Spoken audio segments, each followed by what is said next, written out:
다 함께 우리 하나님 아버지 앞에 2024년도 8월 25일 주일 예배를 하나님께 올려드리겠습니다. 함께 우리 사도신경으로 신앙을 고백드리겠습니다. 전능하사 전지를 만드신 하나님 아버지를 내가 믿사오며 그 외아들 우리 주 예수 그리스도를 믿사오니 이는 성령으로 잉태하사 동정녀 마리아에게 나시고 본디오 빌라도에게 고난을 받으사 십자가에 못 박혀 죽으시고 장사한 지 사흘 만에 죽은 자 가운데서 다시 살아나시며 하늘에 오르사 전능하신 하나님 우편에 앉아 계시다가 저로서 산자와 죽은 자를 심판하러 오시리라. 성령을 믿사오며 거룩한 공예와 성도가 서로 교통하는 것과 죄를 사하여 주시는 것과 몸이 다히 사는 것과 영원히 사는 것을 믿사옵나이다. 아멘. 찬양 함께 하겠습니다. 사람을 보며 세상을 볼 때 만족함이 없었네. 나의 하나님 그분을 뵐 때 나는 만족하였네. 함께 찬양하겠습니다.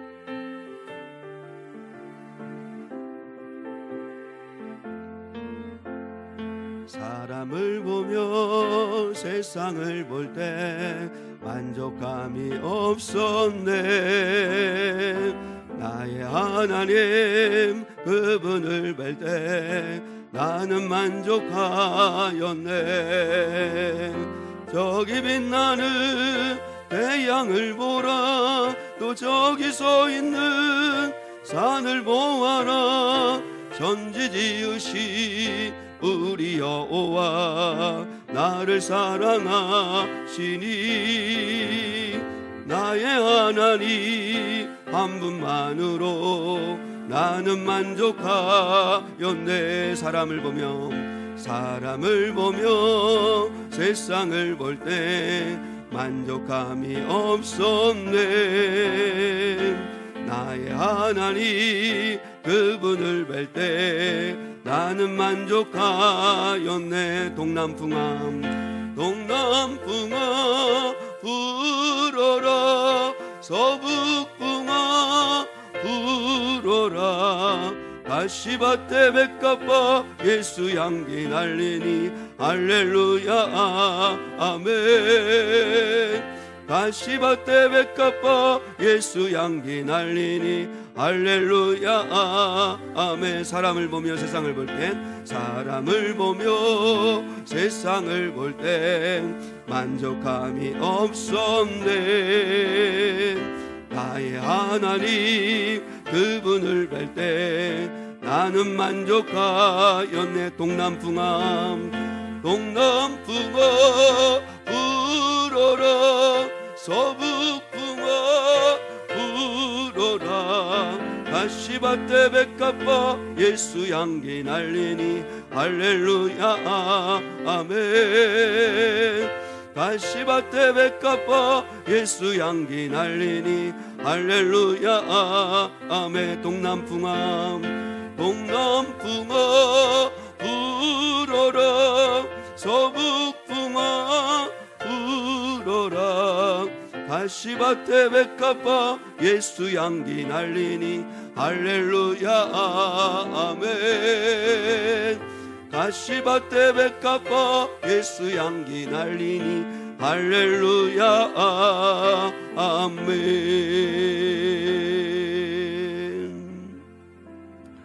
이 가사를 생각하면서 이 찬양을 올려드리기를 원하는데요. 주님과 같이 내 마음 만지는 분은 없네. 오랜 세월 찾아 난 알았네. 내겐 주님 주밖에 없네. 주잡이 강같이 흐르고 주 손길 치료하네. 고통받는 자녀 품으시니 주밖에 없네. 우리 함께 찬양 같이 드리겠습니다.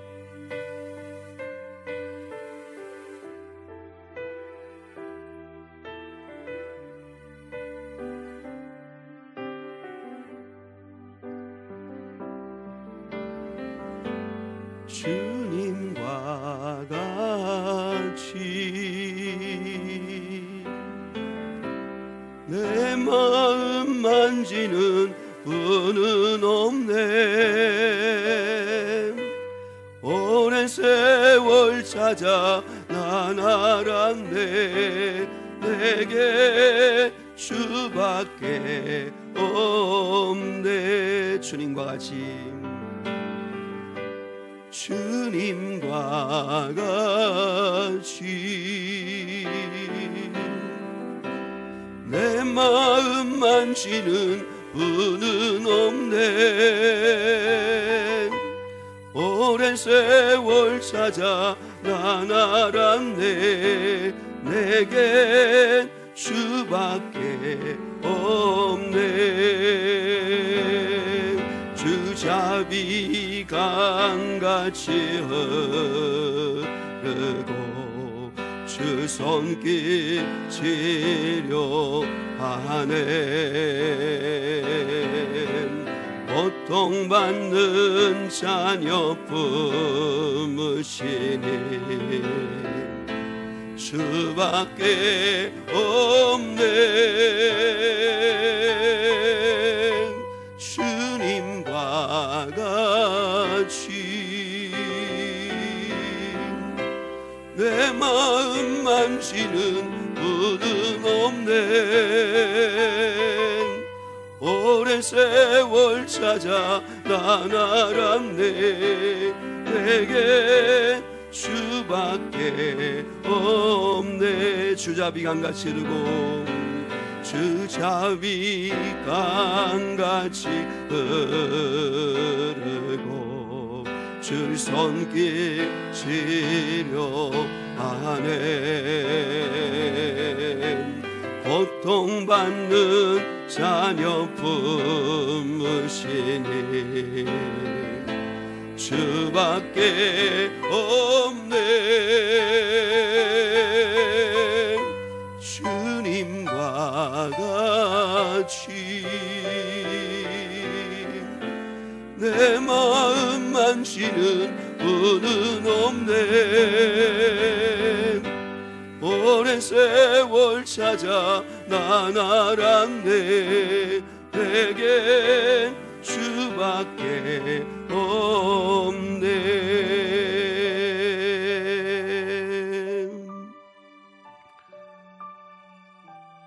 주님과 같은 분이 없습니다. 내 마음을 진정으로 만져주시고 또한 생명 주시고 소망 주시고 기쁨 주실 분은 우리 주님밖에 없습니다. 이 시간에 기도하실 때, 우리 함께 마음을 모아서 기도하실 때 주님밖에 없습니다. 고통받는 자녀 품어주시고 또한 치료하실 분은 주님밖에 없습니다. 그 믿음을 가지고 나왔사오니 이 시간 우리 하나님, 우리 예수님, 우리 성령 하나님을 높여드리며 주님만 찬양합니다. 주님만 영광 받으시고 주님의 은혜로 채워주시고 주님 함께 해달라고 이 시간 같이 하나님 앞에 기도하면 좋겠습니다. 특별히 이 예배 가운데 하나님의 은혜가 임하게 달라고 기도해 주시고 또한 치료와 구원의 은혜가 우리 교회에 임하게 달라고 기도해 주시면 좋겠습니다. 그리고 우리 교회가 생명 있는 교회, 선교하는 교회, 전도하는 교회가 될 수 있도록 하나님 은혜를 달라고 우리 함께 기도하면 좋겠습니다. 우리 같이 교회와 성도들을 위해서 무엇보다도 주님밖에 없음을 고백하며 함께 기도하겠습니다. 하나님 아버지 감사합니다. 거룩하시고 자비하신 아버지 하나님, 주님밖에 없음을 고백합니다. 내 마음 만지는 분 주님밖에 없습니다. 주님과 같은 분 없습니다. 아버지하며 고통받는 자녀인 저희를 품어주시고 아버지여 우리를 주의 손길로 치료하시고 또한 구원의 길로 인도하실 분은 오직 좋으신 우리 주님밖에 없음을 고백합니다.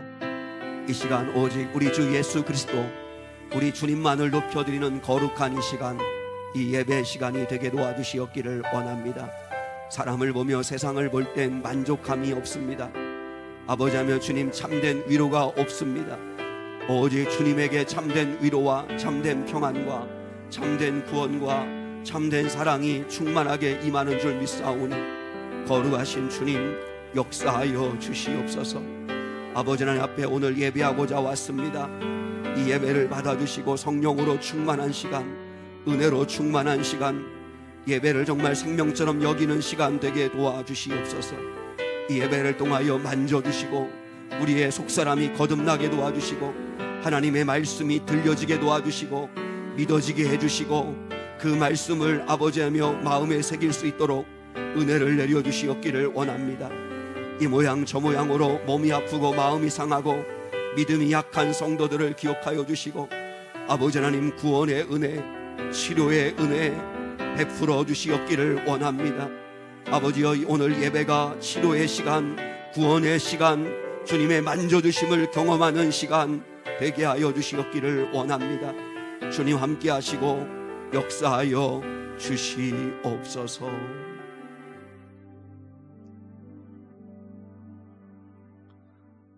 주님 감사합니다. 주님밖에 없음을 고백할 수 있는 시간 되게 하심을 감사합니다. 우리 마음을 만지시고 우리를 치료하시고 우리를 구원하시리는 오직 주님밖에 없음을 고백합니다.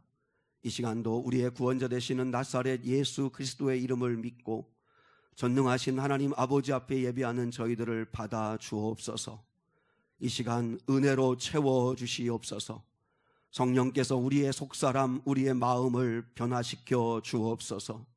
주께서 함께 하실 줄 믿고 예수 그리스도의 이름 받들어 기도드리옵나이다. 아멘.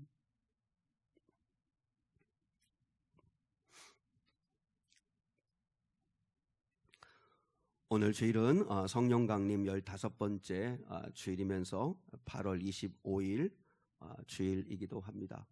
이제 7월, 8월 정말 요즘은 아침 저녁으로는 조금씩 선선한 그 기운도 있는 것 같아요. 끝까지 잘 건강관리 잘 하시면 좋겠고, 또 혹시 아프더라도 또 주님이 치유의 은혜를 속히 베푸셔서 너무 아프지 않도록 그런 은혜 주시기를 원합니다. 오늘 오후는 오후 찬양 예배로 오후 2시에 드립니다. 기억하시고 예배에 함께 또 참여하시면 좋겠습니다. 이번 주는 넷째 주 반찬 나눔이 있고요. 중보기도 모임, 성령 집회도 있습니다. 그리고 주말 전도는 8월 달이 많이 또 더워서 그래서 이제 8월 2주간 이제 어제 그리고 이번 돌아오는 토요일까지 쉬고 9월 7일부터 다시 전도를 할 수 있도록 그렇게 하겠습니다. 그리고 일부 예배에 참여하신 분들도 오늘 예배 끝나고 나가실 때 그 문화센터 이름 선정을 위한 투표가 있습니다. 그래서 스티커가 준비되어 있는데 거기에 여러분이 한 표씩 이렇게 붙여주시면 됩니다. 그래서 이렇게 좀 쉽게 불릴 수 있고 또 이제 우리 밖에다가 이렇게 이름을 걸어 놓아야 되기 때문에 그래서 이제 믿지 않는 사람들로 잘 이렇게 볼 수 있도록 어떤 이름을 지으면 좋을까 여러분 생각하고 그게 세 가지 중에 하나를 투표하시면 됩니다. 7개가를 우리 성도들이 추천해 주어서 1차로 중고등부하고 청년부 단톡방에서 그래서 17명이 참여해서 투표를 1차 했습니다. 거기서 제일 많이 나온 순서로 그 새 이름을 정해서 성도들한테 한 번 더 이제 성도들이 직접 또 이렇게 이름 투표를 해주시면 이제 2층 문화센터의 정식 이름으로 하려고 합니다. 첫 번째는 미래 놀이터입니다. 이제 놀이터는 그냥 동음이어이잖아요. 그래서 이제 놀이터라는 그 이름도 있는데 놀이터라는 또 단어도 있더라고요. 근데 저희는 이제 어떻게 적용한 거냐면 노래, 요리, 컴퓨터에서 이제 놀이터 이렇게 이름을 지은 게 하나 있고요. 그 다음에 미래 이음터라고 있습니다. 이음터는 예수님과 우리 아이들이 이어지는 곳이 되었으면 좋겠다는 데서 미래 이음터가 있고, 미래 로뎀나무가 있습니다. 미래 로뎀나무인데 이 로뎀나무는 엘리야가 성령의 위로를 받고 힘을 얻고 또 갈 길을 갈 수 있는 힘을 얻었던 곳, 쉼터이기도 안식처이기도 하고 힘을 얻는 곳, 그것이 바로 로뎀나무 아래인데 그런 의미에서 또 미래 로뎀나무 이렇게 세 가지 이름입니다. 이따 나가실 때 마음에 결정하시고 이제 이렇게 그 스티커로 여러분 이름에 꼭 하나씩 이렇게 붙여주시고 가시면 되겠습니다. 그리고 오늘 그 점심 식사하시고 1시 10분에 루디아 방에서 우리 문화센터 준비 모임을 갖도록 하겠습니다. 목자, 부목자 되신 분들 함께 참여해 주시면 좋겠습니다. 이제 이번 주간에 이제 그 2층 공사가 거의 마무리되는데요. 그러면 이제 우리가 또 물건도 사서 또 배치도 해야 되고, 그리고 또 이제 한번 주변 정리도 해야 되고, 그래서 오늘 1시 10분에 모이고요. 꼭 그래서 모여주시면 되고, 그리고 이번 주 토요일 날 11시까지 오시면 문화센터 좀 정리하고 청소하고 좀 그렇게 하려고 합니다. 여러분 기억하시면 좋겠습니다.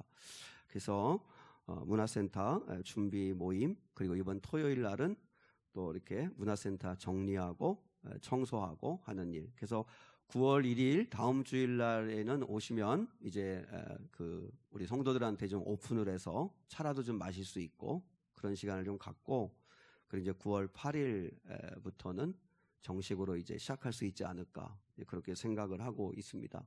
그래서 운영 수칙도 이제 좀 정해야 되고, 그래서 이제 좀 준비할 게 많이 있는데요. 좀 한마음 돼서 잘 준비해 주시면 좋겠습니다.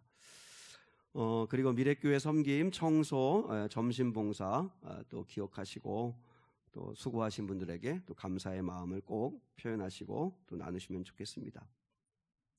앞뒤 좌우분과 같이 이렇게 인사하겠습니다. 오늘 본문의 말씀에 있는데요. 너희 안에 이 마음을 품으라 곧 그리스도 예수의 마음이니 이랬는데, 우리 한번 이렇게 인사하겠습니다.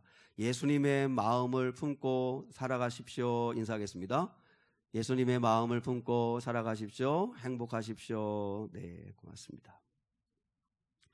이제 오늘 주시는 하나님 말씀 같이 나누겠습니다. 오늘 주신 하나님 말씀은 빌립보서 2장 5절로 11절입니다. 페이지 수로는 320페이지, 320면 빌립보서 2장 5절로 11절입니다.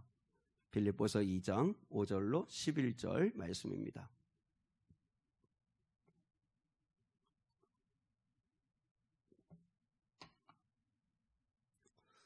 우리 한 절씩 하나님 말씀 받들어 읽겠습니다. 너희 안에 이 마음을 품으라 곧 그리스도 예수의 마음이니 그는 근본 하나님의 본체시나 하나님과 동등됨을 취할 것으로 여기지 아니하시고 오히려 자기를 비워 종의 형체를 가지사 사람들과 같이 되셨고 사람의 모양으로 나타나사 자기를 낮추시고 죽기까지 복종하셨으니 곧 십자가에 죽으심이라. 이러므로 하나님이 그를 지극히 높여 모든 이름 위에 뛰어난 이름을 주사 하늘에 있는 자들과 땅에 있는 자들과 땅 아래에 있는 자들로 모든 무릎을 예수의 이름에 꿇게 하시고 11절 같이요. 모든 입으로 예수 그리스도를 주라 시인하여 하나님 아버지께 영광을 돌리게 하셨느니라. 아멘. 예수님의 마음 알기라고 하는 제목 가지고 함께 하나님의 말씀에 은혜 나누기를 원합니다. 우리 지난 주일에는 하나 되기 위해서 우리가 하나님의 마음을 알자 하는 말씀을 나누었습니다. 하나님의 마음은 1절로 4절에 있는 말씀을 가지고 많은 일을 하기보다 먼저 하나님이 원하시는 건 우리가 서로 하나 되어 사랑하는 것을 원하신다. 그게 하나님의 마음이다 하는 이야기를 나누었고요. 그리고 성도들을 서로 대할 때 내 가족이라면 이런 마음으로 좀 서로 대하면 좋겠다라고 하는 하나님의 마음을 우리가 함께 나누었습니다. 여러분 창세기에 보면 노아의 아들들을 보세요. 하나님은 아버지의 허물을 까발린 아들을 심판하셨고 그 아버지의 허물을 덮어준 아들들을 축복하셨습니다. 물론 세상에서는 정의는 까발리는 거죠. 다 드러내서 그래서 옳고 그름을 판단하는 게 그게 세상의 정의이고 사회 정의이죠. 그러나 하나님이 원하시는 것, 교회와 가정의 공동체는 덮어주는 거라는 거죠. 물론 뭐 죄를 다 오냐 오냐 좋은 게 좋은 거다라고 하는 식으로 받아들인 건 아니지만 그 공동체 안에서 그를 권면하고 그를 바로 세우고 하는 일을 하지만 그러나 근본적인 교회와 가정의 흐름은 덮어주는 거라는 거죠. 그래서 허다한 허물과 죄를 덮어주는 것, 그게 하나님 아버지께서 우리에게 원하시는 것이다 라고 하는 것이죠.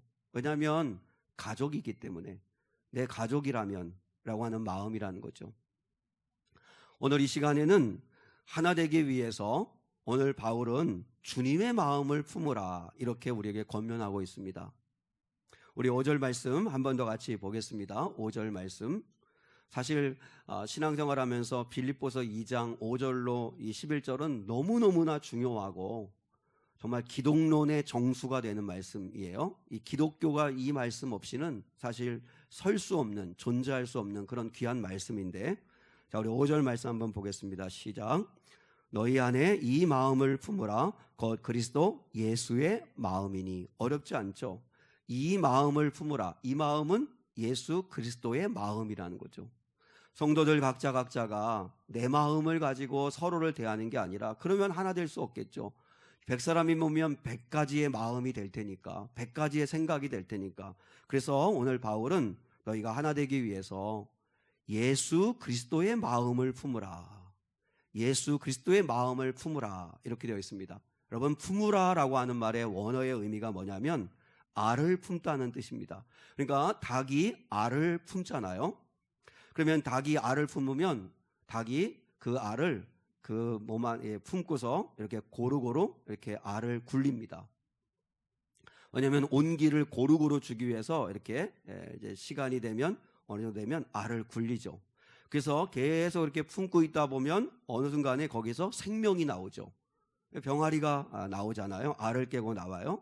마찬가지로 예수 그리스도의 마음을 품으라라고 하면, 그러면 예수 그리스도의 마음을 품으면 반드시 나와야 된다는 거죠. 예수님이 나와야 된다는 거죠. 예수님의 말이 나오고, 예수님의 마음이 나오고, 예수님의 뜻이 나오고, 예수님의 사랑이 나와야 된다는 거죠. 예수님의 마음을 품었는데도 아무 일도 일어나지 않는다. 그건 여러분 품은 게 아니죠. 아니면 그 알이, 예수의 생명이 내 안에서 죽은 거겠죠. 살아있는 게 아니었던 거죠. 살아있으면 반드시 나오게 되어 있다는 거죠. 예수님이 말씀했어요. 마음을 깨끗하게 해라. 왜 그래요? 마음 안에 있는 게 입으로 나오는 거라는 거예요. 그러니까 그 사람의 말하는 걸 들어보고 그 사람의 행동하는 걸 들어보면 말이나 행동은 마음에 있는 게 나온다는 거예요. 그래서 예수님은 말과 행동 이전에 뭐를 보는 거예요? 마음을 보시는 거예요. 마음. 여러분, 우리는 그렇습니다. 마음 안에 뭐가 있느냐에 따라서 그게 반드시 입으로, 말로, 행동으로 나오게 돼 있다는 거죠. 그렇기 때문에 입으로, 행동으로 나오는 것을 잘 지켜보라는 거예요. 근데 예수의 마음을 품으면 반드시 생명이 나오고 사랑이 나오게 되어 있다는 거죠. 그러면 예수님의 마음을 품으려면 예수님의 마음이 뭔지를 알아야 되잖아요. 오늘 본문 속에 이것도 사실 어렵지 않게 오늘 말씀 속에 예수님의 마음이 무엇인가를 드러나 있습니다. 첫 번째로 예수님의 마음은 자기를 비우심입니다. 자기를 철저하게 비우시는 것이었습니다. 자, 우리 6절로 7절 같이 한번 읽겠습니다. 6절로 7절 시작. 그는 근본 하나님의 본체시나 하나님과 동등됨을 취할 것으로 여기지 아니하시고 오히려 자기를 비워 종의 형체를 가지사 사람들과 같이 되셨고. 오늘 말씀은요, 예수님이 누구이신가를 분명하게 알려주는 말씀이에요. 기독론의 가장 핵심이 되는 말씀이에요. 예수님, 그는일 때 그는 예수님이죠. 그는 근본적으로 하나님과 본체이셨고 하나님과 동등되신 분이었다라고 말씀하고 있습니다. 그러니까 무슨 이야기예요? 예수님도 하나님이셨다는 거죠. 그러니까 삼위일체라고 하는 단어가 성경에는 삼위일체라는 말은 없어요. 그렇지만 예수님의 말씀, 예수님의 가르침 속에 얼마든지 우리가 유추할 수 있도록 그렇게 말씀하셨는데, 오늘 바울이 성령에 충만하여서 이야기하는데 예수님은 하나님이셨다. 하나님과 동등되신 분이었다. 그러니까 예수님은 하나님이셨던 거죠. 근데 그분이 사람이 되셔서 이 땅에 오셨다. 이 땅에 오셨다는 거예요. 자, 우리 예수님이 직접 해주신 말씀이기도 하고, 또 요한복음에 있는 말씀인데요. 요한복음 1장 14절 한번 볼까요? 요한복음 1장 14절. 우리 사도 요한이 성령에 충만하여서 쓴 건데요. 자, 요한복음 1장 14절 시작. 말씀이 육신이 되어 우리 가운데 거하심에 우리가 그의 영광을 보니 아버지의 독생자의 영광이요 은혜와 진리가 충만하더라. 이제 사도 요한이 예수님을 평생 모셨잖아요. 가까이에서 배웠잖아요. 근데 그분은 말씀이신 그분이 육신이 되어 사람이 되어 우리 가운데 사셨다. 그래서 그분의 영광을 보니까 그분의 지위는 아버지의 독생자의 영광이었고 은혜와 진리가 충만하신 분이었다라고 이야기하죠. 그러니까 예수님은 하나님이셨는데, 그런데 그분이 사람으로 이 땅에 오셨다는 거예요. 여기서 이해가 안 되는 거죠. 어떻게 하나님이 사람이 되실 수 있는가? 이해가 안 되는 거죠. 이 세상의 신들의 개념과는 너무나 다른 하나님이신 거죠. 이 세상의 신들은 권력과 폭력으로 겁을 줍니다. 이 세상의 신은 인간과 별반 다를 바 없이 시기하고 질투하고 또 욕망에 사로잡히는 그런 신의 모습으로 우리에게 표현됩니다. 신들은 지배하는 신들이고 무서운 신들입니다.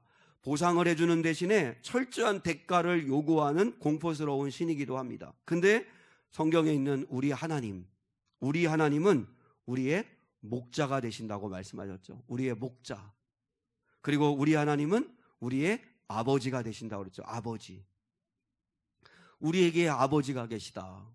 이게 얼마나 이게 믿어지면요, 이게 은혜인지 모른다는 거죠. 이런 하나님이 어디에 있어요? 이 세상의 어떤 신의 개념에서도 이런 하나님은 없어요. 아버지 되시는 하나님, 그리고 인애와 자비와 긍휼이 풍성하신 하나님, 그 하나님이 우리 하나님이시라는 거죠. 정말 이 사실이 믿어짐으로 여러분에게 큰 위로와 힘을 얻었으면 좋겠어요. 어떻게 하나님이 사람이 되실 수 있었을까? 그게 오늘 본문에 있죠.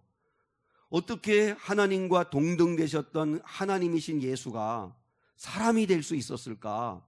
그 이유는 스스로 자기를 비우셨다는 거죠.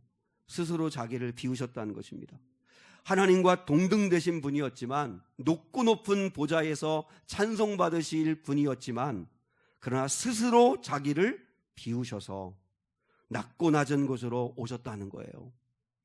하늘 보좌를 버리시고 하나님이신 그분이 낮고 낮은 이곳으로 사람을 구원하시려고 사람으로 이 땅에 오신 것입니다. 그런데 예수님을 믿는다고 하는 우리들은 왜 이렇게 예수님을 마음에 모셨다고 하면서도 비우지를 못할까? 오늘 바울이 성령에 충만하여서 예수 그리스도의 마음을 품으라. 그분은 하나님이신데, 영광 받으실 분인데, 근데 그분이 자기를 비우셔서 사람의 모양으로 이 땅에 오셨는데 왜 그분의 마음을 품은 너희들은 왜 자기를 비우지 못하느냐 라고 이야기하는 거죠. 지난번에 새벽 예배 시간에 나누었었는데요, 예수님께서 제자들을 가르치실 때 마태복음 5장에 보면 제일 먼저 말씀하신 게 팔복입니다. 무슨 이야기예요? 예수를 믿는 사람들이라면, 예수님을 사랑하는 사람들이라면 기복이 아니라 팔복을 구해야 된다 하는 말씀하신 거예요.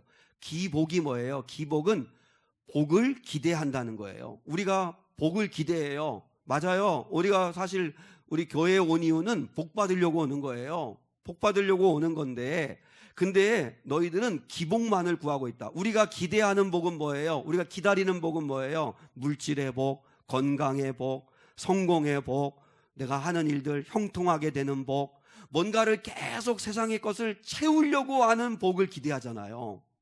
근데 예수님은 제 아들에게 말씀하세요. 너희들 정말 복 있는 자는 팔복을 구하는 자들이다. 팔복을 구하는 자들이다. 여러분, 팔복은 비우는 겁니다. 먼저 비우는 거예요. 비워야 하나님의 은혜로 채워지거든요. 근데 우리는 계속해서 하나님 앞에 나올 때 이건 하나님이 은사에 따라 주실 거예요. 건강도, 물질도, 또 세상에 성공하는 것도, 지위도, 그리고 또한 형통케 되는 것도 하나님이 필요하다면 주실 거예요. 그러나 우리가 정말 기대하고 바라는 복은 기복이 아니라 팔복을 구해야 된다는 거죠. 팔복. 심에 온의, 그리고 극마화의, 이렇게 암송했었는데요. 팔복. 이 팔복은 다 먼저 마음을 비우는 거예요. 보세요. 심령이 가난한 자, 마음이 가난한 자, 그리고 또 마음이 청결한 자, 그리고 애통하는 자, 온유한 자, 의를 위하여 핍박을 받는 자, 의에 줄이고 목마른 자, 다 뭐예요? 가난한 마음이에요. 비우는 마음이에요. 비워야 거기에 하나님의 사명이 채워지고 하나님의 은혜가 채워지고 하늘의 신령한 복이 채워지는 거거든요. 근데 우리가 계속 끊임없이 하나님 앞에 나와서도 여전히 세상의 것을 채우려고만 하고 있고 세상의 것을 놓지 않고 붙들고만 있으니까 하나님의 복이 들어올 곳이 없는 거죠. 주님의 마음이 들어올 곳이 없는 거죠. 그래서 우리 하나님은 기복을 구하기 전에 먼저 너희들은 팔복을 구해라. 마음을 가난하게 해라. 마음에 가난함이 있어야 되고 애통함이 있어야 되고 마음이 깨끗해야, 그래야 하나님을 볼 수 있고 천국을 얻을 수 있고 하나님의 자녀가 될 수 있고, 그렇게 말씀을 하시는 거죠. 엘리에사가요, 그 열왕기하에 보면 가난한 과부에게 이렇게 얘기하죠. 빈 그릇을 준비해라. 빈 그릇을 준비해라. 빈 그릇을 빌리되 조금만 빌리지 말고 많이 빌려라. 이렇게 이야기했어요. 왜 빈 그릇일까요? 왜 빈 그릇이에요? 빈 그릇을 준비해야 하나님이 채우시는 거거든요. 빈 그릇이 아니면 하나님이 채우실 수 없다는 거예요. 여러분, 우리가 하나님 앞에 나올 때 빈 그릇을 가지고 나와야 합니다. 그런데 내 안에는 내가 너무 많은 거예요. 아시죠? 가시나무새라고 하는 조성모 씨가 불러가지고 아주 유명해진 하덕규 씨의 노래가 있죠. 하덕규 씨는 참 하나님을 잘 섬기는 분인데 그분이 복음성가를 만든 거죠. 근데 이제 대중들에게 발표해서 가시나무새라고 하는 그 노래가 있는데, 그 가사에 보면 내 속엔 내가 너무도 많아 당신이 쉴 곳이 없네. 내 속엔 헛된 바램들로 당신의 편할 곳 없네. 내 속엔 내가 어쩔 수 없는 어둠, 당신의 쉴 자리를 뺏고 내 속에 내가 이길 수 없는 슬픔, 무성한 가시나무 숲 같네. 우리 마음이 내가 너무 많아가지고 내 욕심이 너무 많아가지고 그래서 주님이 머물 곳이, 주님이 계실 곳이 없는 거예요. 그래서 오늘 바울은 이야기해요. 예수의 마음을 품어라. 예수의 마음은 스스로 자기를 비우시어서 이 땅에 종의 모양으로 사람이 되어 오신 주님의 마음을 품어야 된다. 주님도 그렇게 비우셨는데 왜 우리는 이렇게 비우지 못할까요? 사실 우리 아이들을 보면요, 우리 가정에도 아이들이 있고 우리 청년들이 있지만 주님이 계실 마음의 공간이 없어요. 세상의 것으로 가득하기 때문에, 이 세상의 것으로 가득하다 보니까 주님의 마음이, 주님이 계실 공간이 없어요. 근데 아이들만 그런가요? 어른들은 어때요? 어른들은 어른들대로 내가 세운 꿈, 세상의 즐거움, 내 관심사, 내가 하고 있는 일들, 그리고 또한 근심, 걱정, 욕심, 정말 이런 것들이 덕지덕지 가득 채워져 있다 보니까 주님이 계실 곳이 없어요. 주님이 계실 곳이 없어요.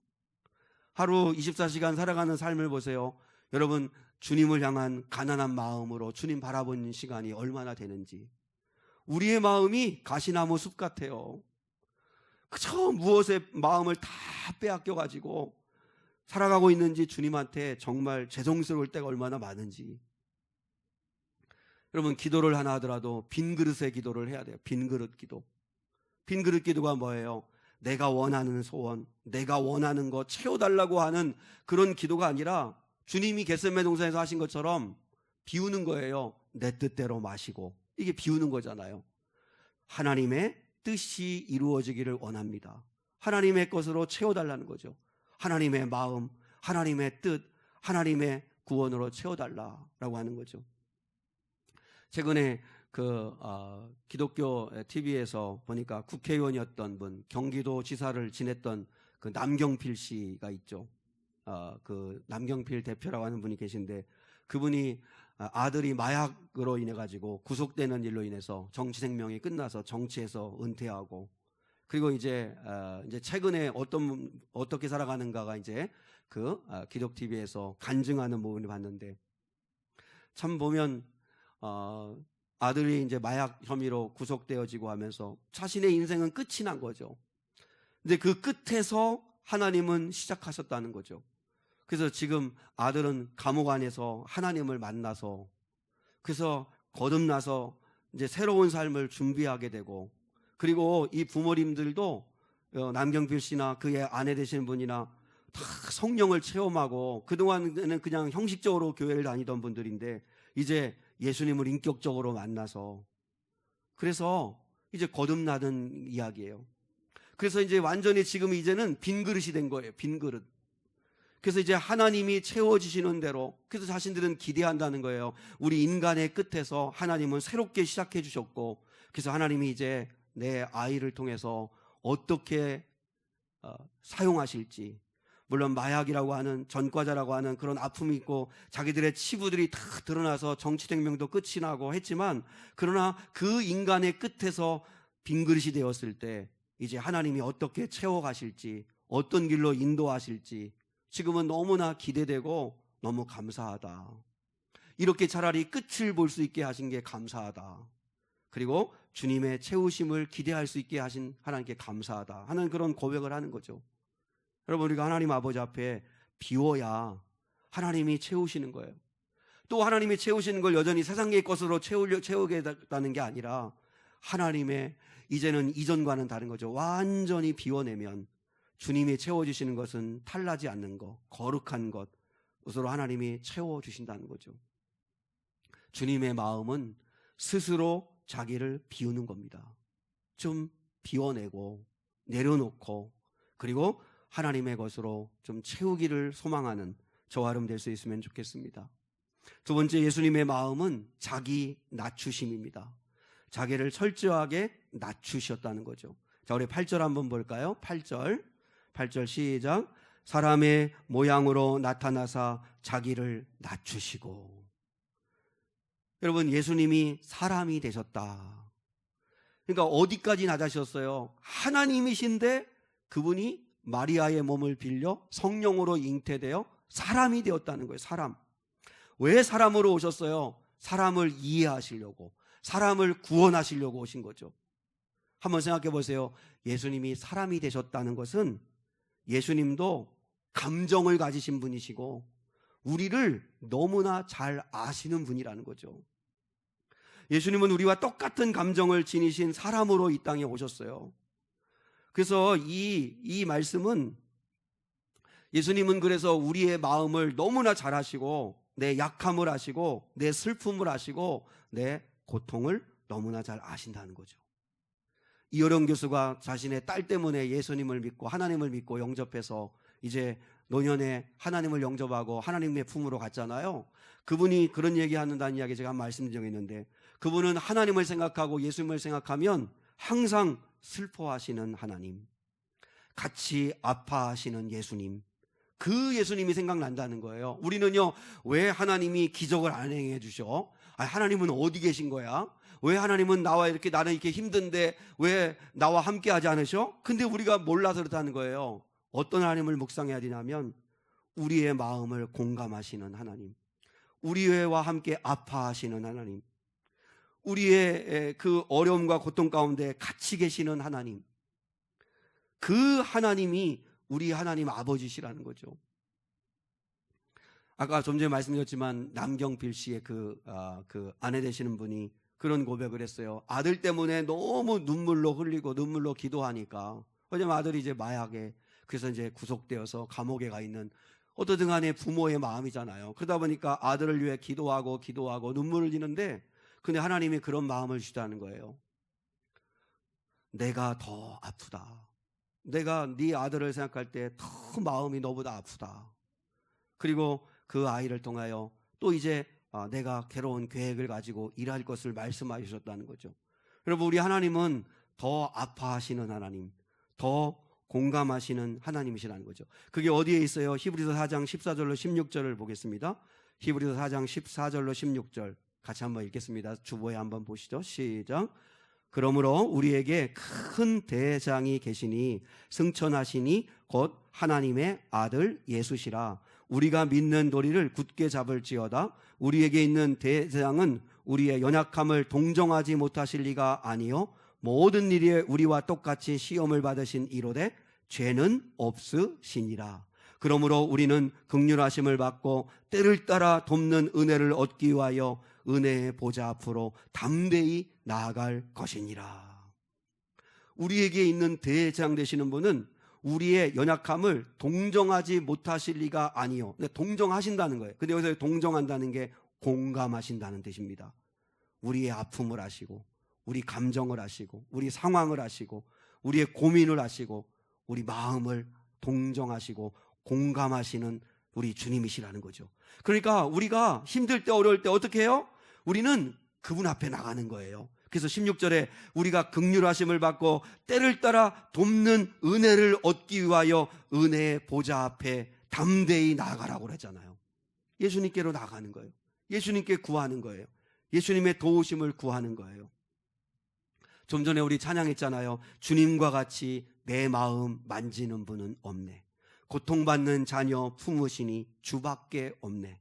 주님과 같이 내 마음 만지는 분 없네.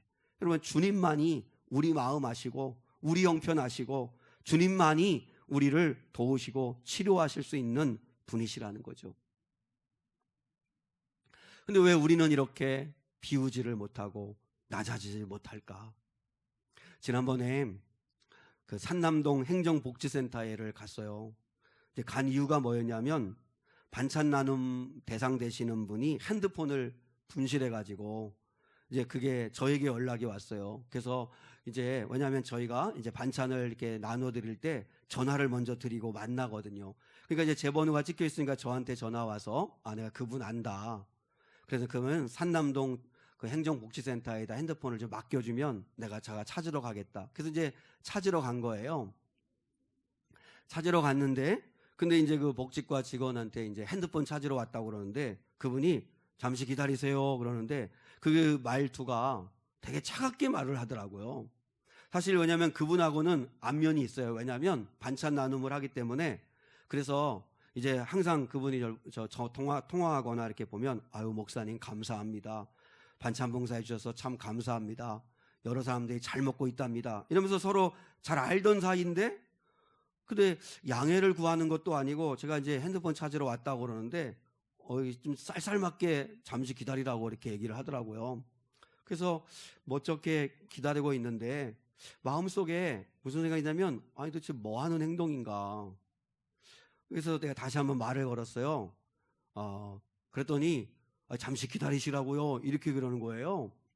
근데 이제 그 옆에 복지과 직원들이 더 이렇게 난처해 하고 막 당황을 하더라고요.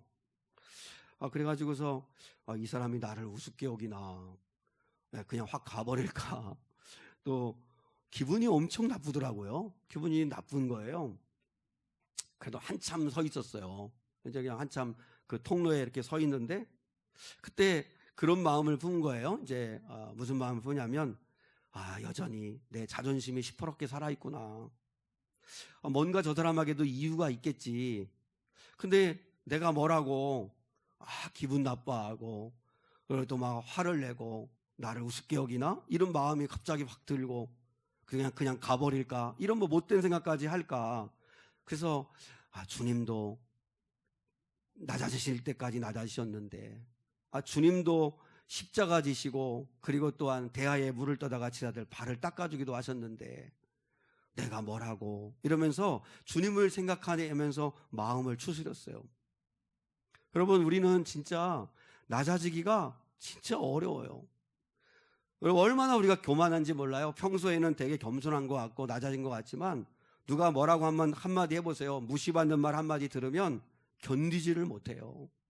잠 못 이루고 그리고 그 말 한마디에 시험 들고 그게 우리의 모습이에요. 주님은 하나님과 동등 되신 분인데 자기를 비우셔서, 스스로 비우셔서 낮아지기까지 정말 종의 모습으로, 섬기는 자로, 그 사람으로, 하나님이 사람으로 낮아지기까지 낮아지셨는데 왜 우리는 이렇게 낮아지를 못할까?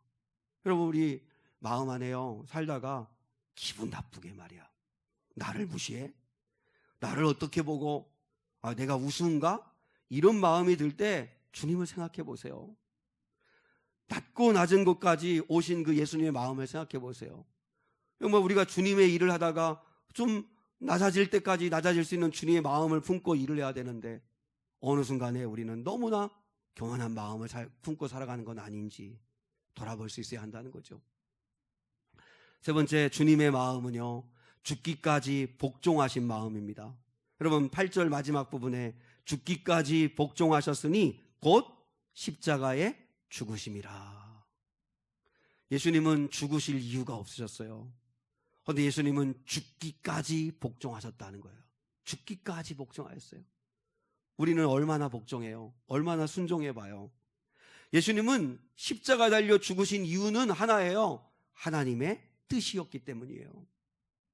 근데 예수님은 하나님의 뜻을 어디까지 복종하셨어요?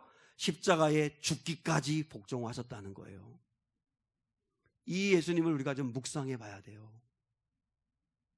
이 세상의 종교와 기독교가 전혀 다른 이유가 뭔지 아세요? 십자가예요, 십자가. 이 세상에서는, 세상의 종교에는 어떤 신에게는 십자가가 없어요. 아니, 십자가가 뭐예요? 하나님이, 신은 벌을 줄 자잖아요. 벌을 내리시는 분인데 그 벌 내리실 그분이 사람이 되셔서 죄인을 위해 대신 십자가에 죽으셨다? 이게 어디에 십자가가 있어요? 기독교만이 십자가를 이야기해요. 신은 그냥 심판하면 끝입니다. 그냥 벌 줄 자에게 벌 주고 상 줄 자에게 상 주면 끝입니다. 그런데 하나님은 죄인을 구원하고 싶으신 거예요. 그래서 당신의 아들이신 예수님을 십자가에 대신 죽이시면서까지 믿는 자들, 그 예수를 믿는 자들을 구원하고 싶으셔서 구원의 길을 열어놓으신 게 십자가잖아요. 그러니까 정말 저와 우리 교회가 회복해야 될 게 뭔지 아세요? 십자가에서 죽기까지 복종하는 게 회복돼야 돼요. 우리는 복종하는 척해요. 순종하는 척해요. 근데 죽기까지는 복종하지 않아요. 여전히 내가 살아있죠. 여러분, 점점점 한국교회가 기독교 없는, 십자가가 없는 기독교가 되어가고 있대요. 십자가 없는 기독교가 뭐예요? 말이 안 되잖아요. 십자가 없는 기독교. 그러니까 성도들이, 목사부터 장로들부터 죽으려고 하지 않는 거예요. 내 자아가, 내 생각이 시퍼렇게 살아있는 거예요. 왜 내 말 안 듣느냐? 내 말대로 왜 안 따라오냐? 이러면서 내가 살아있는 거예요. 여러분, 가정의 부모가 십자가를 지지 않으면 가정에 화목은 없어요. 부담 갖지 않으려고 하는 게 십자가 없이 신앙생활 하려고 하는 거예요. 십자가 안 지고 신앙생활을 하려고 하는 거예요. 그저 편안하게 그저 즐겁게 신앙생활을 하려고 하는데 그건 애초부터 말이 안 되는 거잖아요. 십자가를 이해하셔야 됩니다. 여러분, 십자가 앞에 있잖아요. 이 십자가는 우리를 구원하시는 하나님의 능력인데, 보세요. 하나님의 성품을 두 가지로 얘기합니다. 하나님은 정의로우신 분, 거룩하신 분이라고 그러죠. 거룩, 정의. 이제 정의라는 말을 쓰겠습니다. 하나님의 정의가 있고 또 하나는 하나님은 사랑이죠. 하나님의 사랑. 그러면 하나님의 정의는 뭐냐면 벌 줄 자에게 벌을 내리는 거예요. 상 줄 자에게 상 주고 벌 받을 자에게 반드시 벌을 내리는 게 하나님의 정의예요. 근데 하나님의 사랑은 뭐예요? 하나님의 사랑은 벌 줄 자를 용서하시는 거예요. 죽을 자를 살려주시는 거예요. 죄인을 용서하시는 거예요. 그러면 여러분, 상식적으로 논리적으로 하나님의 정의와 하나님의 사랑은 부딪힙니다. 그죠? 보세요. 하나님의 정의대로 벌 줄 자를 심판하시고 쓸어버리시고 죽이시고 지옥에 넣으셔야 되는데 그럼 뭐에 부딪혀요? 하나님의 사랑에 부딪히잖아요. 또 하나님의 사랑대로 죄인을 용서하고 구원을 주시려고 하면 뭐에 부딪혀요? 하나님의 정의와 부딪혀요. 그래서 하나님의 정의와 하나님의 사랑을 만족시키는 게 뭐예요? 그게 예수의 십자가잖아요. 하나님이 벌 줄 자에게 벌 주시기 위해서 벌의 값, 죄값을 심판하시는데 대신 그걸 누구한테 심판하신 거예요? 예수 그리스도를 심판하신 거잖아요. 예수님이 우리의 모든 죄값을 지고 십자가에 죽으신 거예요. 그래서 하나님은 모든 벌을 예수님에게 내리신 거예요. 그래서 예수님이 그랬잖아요. 왜 나를 버리시느냐고, 왜 나를 심판하시느냐고. 근데 하나님은 심판하셔야 되니까 그 심판을 예수님에게 모든 죄값을 물으셔서 심판하시고, 그리고 그 예수를 믿는 자는 다 살리시고 구원하시려고 하시는 구원의 길을 열어놓으신 게 이 십자가예요. 그래서 예수님은 죽기까지, 십자가에 죽기까지 복종하신 거예요. 여러분, 우리도 한 번은 십자가를 지고 주를 따라가 봐야 되잖아요. 십자가 없는 신앙생활을 하면 안 되잖아요. 부담을 져야 되고 희생을 감수해야 되고 때로는 내 자존심을 내려놓고라도 자기를 비우면서까지도 주님의 뜻을 순종해 봐야 되고, 자기를 십자가에 달려 죽기까지 순종하지 않는 한, 그렇게 하지 않는 한 복종하기가 어렵잖아요. 여러분, 주님은 죽기까지 복종하셨어요. 근데 죽기까지 복종하신 그 예수님을 하나님이 어떻게 하셨죠? 자, 9절로 11절입니다. 9절로 11절 자, 같이 읽겠습니다. 시작. 이러므로 하나님이 그를 지극히 높여 모든 이름 위에 뛰어난 이름을 주사 하늘에 있는 자들과 땅에 있는 자들과 땅 아래에 있는 자들로 모든 무릎을 예수의 이름에 꿇게 하시고 모든 입으로 예수 그리스도를 주라 시인하여 하나님 아버지께 영광을 돌리게 하셨느니라. 당시 예수라는 이름은 가장 모욕적인 이름이었습니다. 가장 수치스러운 이름이었습니다. 예수는 십자가형을 당한 불명예스러운 이름이었습니다. 가장 부끄러운 이름이었고 패배의 이름이었고 죽음의 이름이었습니다. 근데 하나님이 이러므로는 5절로 8절을 받는 거예요. 예수님이 십자가에 죽기까지 복종하셨더니 하나님이 그를 어떻게 하셨어요? 가장 영광된 이름이 되게 하셨고, 마귀들도 두려워 떨게 하는 이름이 되게 하셨고, 구원의 이름이 되게 하셨고, 응답의 이름이 되게 하셨다는 거예요. 여러분, 예수님은 낮아지셨어요. 십자가에 죽기까지 복종하셨어요. 그러니까 이제 하나님이 일하기를 시작하세요. 하나님이 그를 죽은 자 가운데서 다시 살려내시고 예수의 이름을 높이셔서 하늘과 땅과 땅 아래에 있는 모든 것들로 예수의 이름 앞에 무릎 꿇게 하셨어요. 예수의 이름 앞에 떨게 하셨어요. 예수의 이름으로 구원받게 하셨어요. 여러분, 예수님이 순종하셨더니 하나님이 그를 지극히 높이셨어요. 여러분, 이 신앙의 원리를 잊어버리면 안 돼요. 이게 시소의 원리와 똑같아요. 내가 주님을 높여드리려고 낮아지면 그만큼 주님이 나를 높이시는 거죠. 우리가 하나님을 높이기 위해서 낮아지면 하나님은 우리를 높이십니다. 우리가 죽기까지 복종하면 하나님은 그때 일하십니다. 여러분, 우리 예수님께서 마르다 마리아에게 돌을 옮겨 놓으라. 돌을 옮겨 놓는 건 우리가 해야 될 일입니다.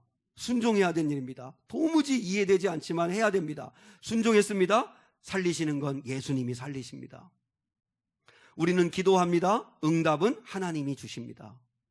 우리는 순종합니다. 복은 하나님이 주십니다. 우리가 예수의 마음을 품고 8절까지 하시면, 그러면 하나님이 9절의 은혜를 우리에게 주십니다. 여러분, 기독교는 8절에서 끝나는 게 아닙니다. 죽고 끝나는 게 아니라 반드시 하나님이 그를 지극히 높여 모든 이름 위에 뛰어난 이름이 되게 하신다는 것이죠. 우리 신앙생활에도 이런 은혜를 반드시 하나님은 주십니다.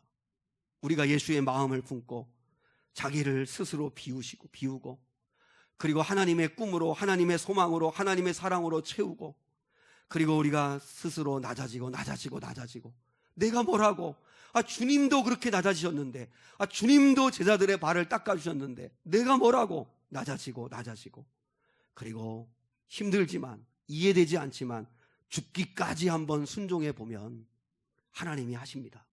하나님이 높이시고 하나님이 구원하시고 하나님의 살아계심을 드러내 주실 줄 믿습니다.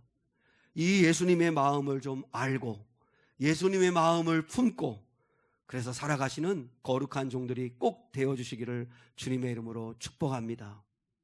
우리 445장 주님의 마음을 본받는 자 그 마음에 평강이 찾아오면 험악한 세상을 이기림이 하늘로부터 임함이로다. 우리 1절, 3절, 4절 우리 찬양 가사 생각하면서 찬양하겠습니다.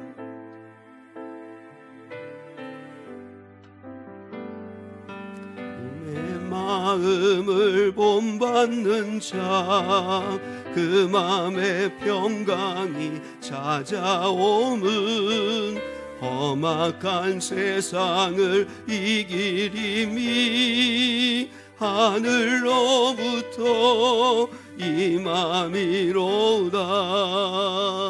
주님의 마음 본받아 살면서 그 거룩하신 나도 이루리.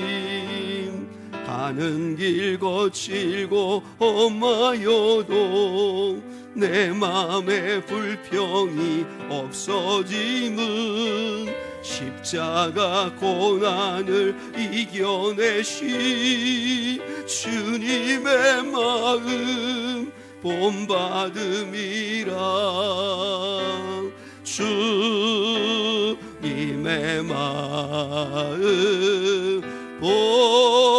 본받아 살면서 그 거룩하신 나도 이루리. 주 예수 세상에 다시 오시 그날엔 무성도 변화하여 주님의 빛나는 그 영상을 다 함께 보며 주 찬양하리. 주님의 마음 본받아 살면서 그 거룩하신 나도 이루리. 주님의 마음을 본받아 정말 살아가시는, 그래서 거룩함을 이루시는 우리 거룩한 종들, 자녀들 될 수 있기를 축복합니다. 하나님 감사합니다. 오늘 거룩하고 복된 주일 주시고 하나님 앞에 예배하게 하심을 감사합니다.